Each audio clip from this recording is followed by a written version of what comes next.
la materia de Gestión Estratégica de Capital Humano 2. Hoy conoceremos la herramienta de evaluación de desempeño. Por lo tanto, les invito a conocerla.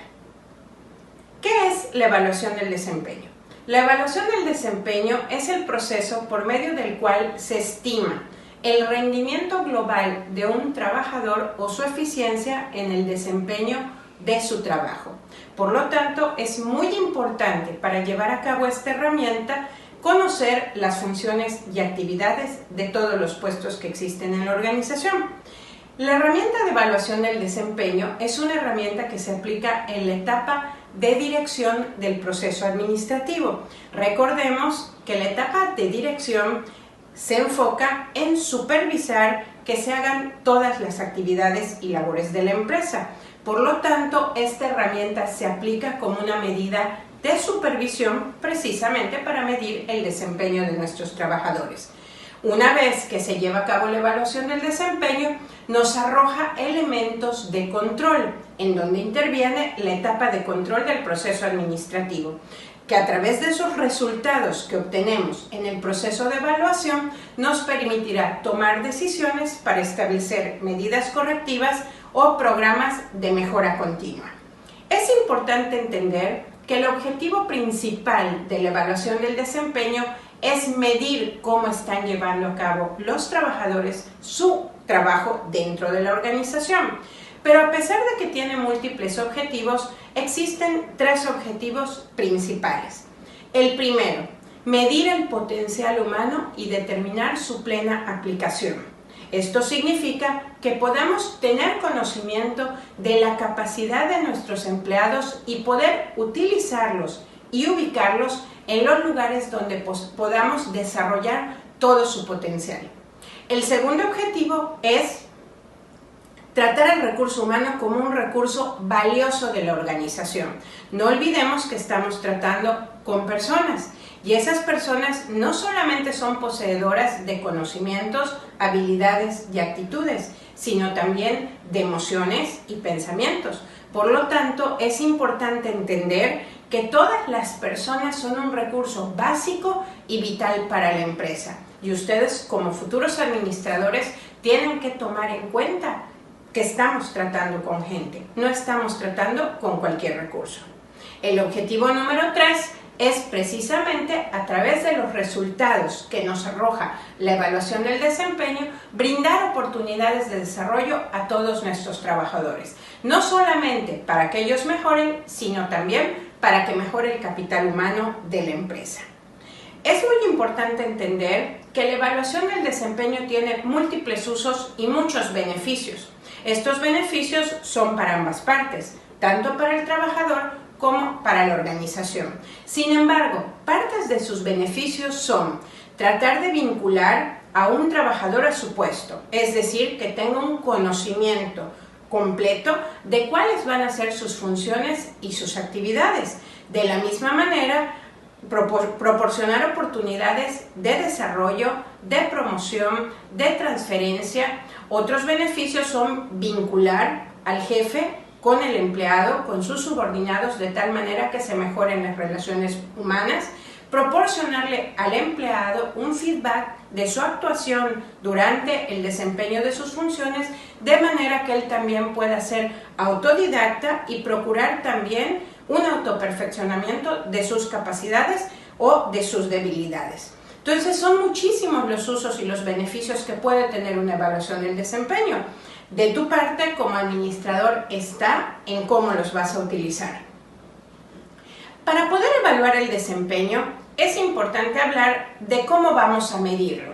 Para poder medirlo, necesitamos establecer indicadores de medición. Estos indicadores nos permitirán, de una manera objetiva y confiable, poder hacer una correcta evaluación, pues estaremos midiendo correctamente el desempeño de la gente.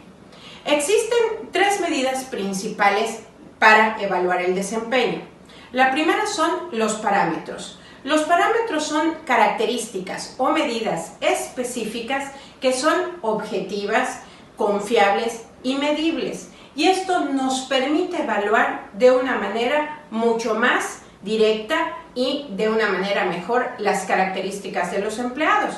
Algunos ejemplos son la cantidad de trabajo producido, la calidad en el servicio, la productividad, la comunicación verbal, la comunicación escrita, el liderazgo, y así como esos pueden existir muchísimos parámetros que a nosotros nos sirvan para medir al trabajador de acuerdo a las funciones desempeñadas.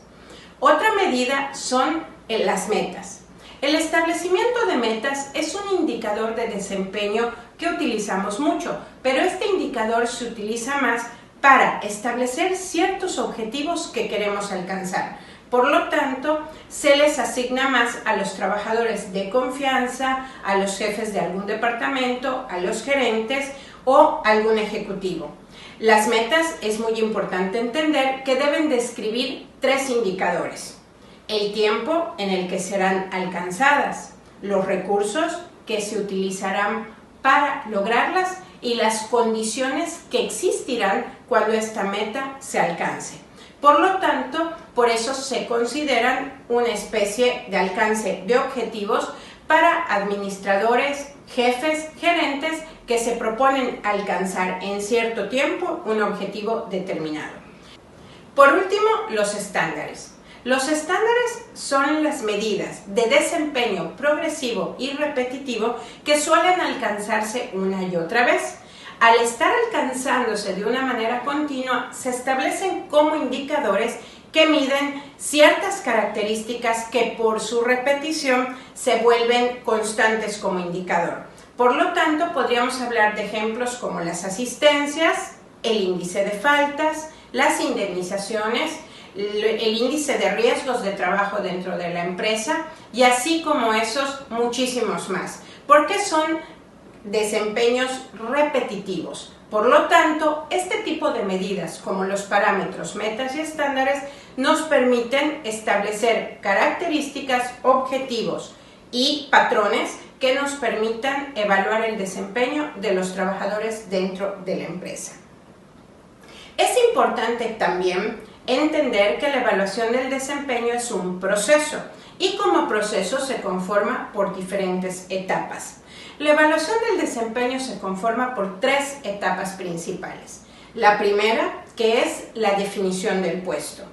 La segunda, que es el establecimiento del proceso de evaluación. Y la tercera, que se basa en la retroalimentación. Si hablamos de la primera etapa de definición del puesto, estamos hablando que tenemos una interrelación sumamente ligada con el análisis de puestos que ustedes ya vieron en otras materias y que fue parte de nuestro tema 1 de la materia.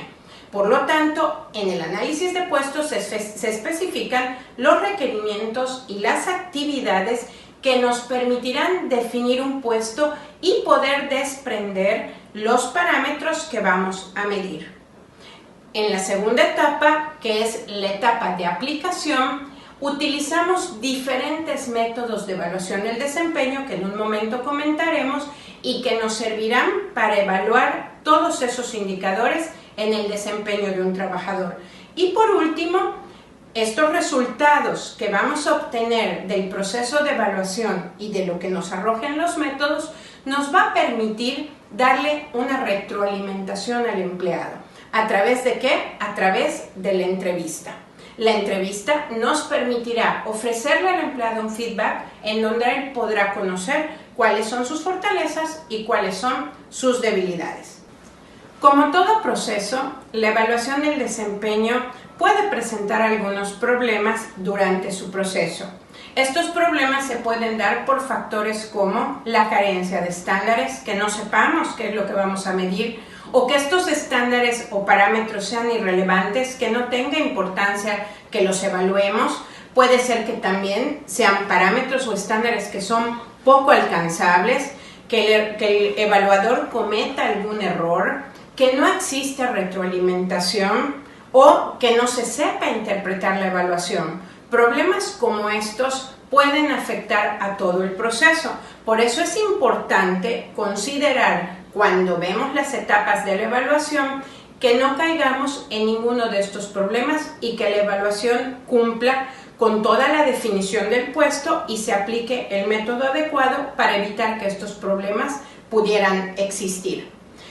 Como bien mencionamos, para hacer la segunda etapa de evaluación del desempeño es importante aplicar métodos. Estos métodos se pueden aplicar de una manera independiente o de manera conjunta. Son métodos muy sencillos, pero no por eso pierden relevancia. Existen 8 métodos de evaluación del desempeño. El método de escalas gráficas de calificación, que como su nombre lo dice, a través de gráficos permite calificar un indicador. El método de alternancia en la clasificación, que a través de una lista permite ir alternando a los empleados cuando se va evaluando cada una de las características o parámetros. El método de comparación por pares, que como su nombre lo dice, comparamos entre uno y otro empleado haciendo pares y comparando las mismas características. El método de distribución forzada, que nos obliga a establecer ciertos porcentajes y a ubicar a cada empleado en ese porcentaje según su desempeño. El método de incidentes críticos, que como bien señala, puede determinar los incidentes en los que va recurriendo el trabajador. Estos incidentes pueden ser positivos o pueden ser negativos y se va llevando un récord de incidentes según se va desempeñando. El método de administración por objetivos, o también conocido como APO, en donde se establecen objetivos a alcanzar y se mide conforme se van logrando por diferentes pasos. El método de frases narrativas, que como su nombre lo dice, a través de frases podemos narrar el desempeño del trabajador y su alcance en algunos de los indicadores. Y el método de escalas basadas en el comportamiento, que este método se compone por la combinación de escalas gráficas, numéricas y frases narrativas, en donde podemos ir desarrollando diferentes incidentes y darles un valor numérico para evaluar. Estos métodos son importantes aplicarlos correctamente para obtener los resultados deseados. Igual que los problemas que afectan a la evaluación del desempeño, existen algunos problemas que pueden afectar a los métodos en particular y normalmente recaen por parte del evaluador. Estos problemas son muy comunes y son la carencia de estándares, que no sepamos los estándares, los indicadores o los parámetros que se van a evaluar correctamente o que el evaluador los desconozca. La tendencia central, que es la capacidad que tiene el evaluador de calificar a los empleados de una manera central. Si es una escala del 1 al 10, siempre ponerles un 5 o un 6, ni ser tan buena gente, ni ser tan malo con ellos. Por lo tanto, tiende a calificar siempre en números centrales. La lenidad o rigidez, que es lo contrario de la tendencia central, califica en maneras extremas, o muy bajo o muy alto. El sesgo, que es cuando existe algún motivo de discriminación hacia un trabajador. Esto puede ser por su raza, por su credo, por el sexo, y esto hace que pueda haber una evaluación subjetiva. Por lo tanto, estos problemas es importante evitarlos para que el evaluador sea lo más ético y profesional al momento de calificar. Ahora, una vez que hemos realizado todo el proceso de evaluación del desempeño, ¿qué vamos a hacer con los resultados? Ninguna técnica de gestión de recursos humanos implica obtener resultados y meterlos a un cajón. Por el contrario, estos resultados son para que nos permita tomar decisiones. Y existe un instrumento que nos permitirá que tengamos una comunicación con el empleado y poderle dar un feedback de su retroalimentación. Este se llama entrevista. La entrevista es aquel instrumento que se lleva a cabo entre el jefe y el evaluado, en donde a través de una plática sin motivos de juicio o prejuicio o con el fin de regañar al trabajador, se trata de tener una plática con él y hacerle ver las fortalezas y las debilidades que tiene. ¿Con qué fin? Con el fin de tomar decisiones sobre su futuro y su desempeño. Estos tipos de entrevista pueden darnos 4 resultados.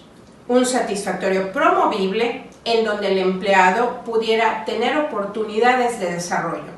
Un satisfactorio no promovible en donde el empleado está cumpliendo con su trabajo pero no ha logrado tener un indicador más allá que le permita un desarrollo, por lo tanto nos permite mantener su desempeño. Un insatisfactorio corregible en donde el empleado no está elaborando bien su trabajo, sin embargo podemos implementar planes de corrección.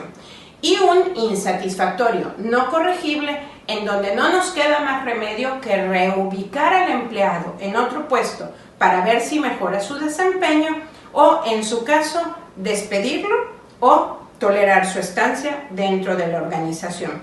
Estos tipos de entrevista nos permiten tomar decisiones como administradores y de esta manera mejorar el desempeño de todos los trabajadores de la organización y, a fin de cuentas, del propio empleado.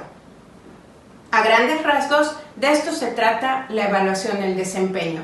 Es una técnica sumamente importante del área de gestión de recursos humanos y procura el beneficio para las tres partes de la organización.